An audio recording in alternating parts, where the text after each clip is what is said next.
পবিত্র মুহররম মাস।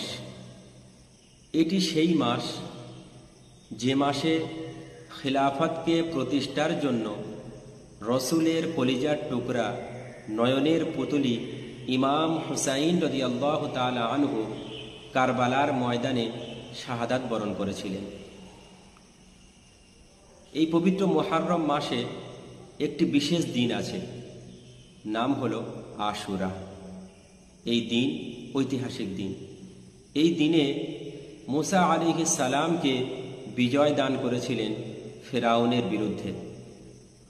এই দিনে নূহ আলাইহিস সালামের কিস্তি তুফান থেকে বার হয়ে যদি পাহাড়ে অবতরণ করেছিলেন।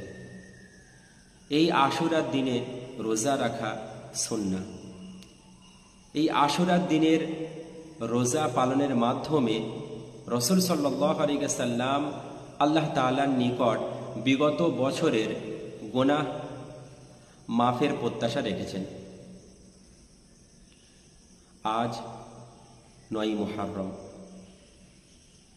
রসুল সাল্লাল্লাহু আলাইহি ওয়াসাল্লাম তিনি বলেছেন, আল্লাহ রাব্বুল আলামিন যদি আগামী বছর আমার হায়াতে রাখে, আমি ৯ মুহররম এবং ১০ই মুহররম অর্থাৎ আশুরার দিন আমি রোজা রাখব।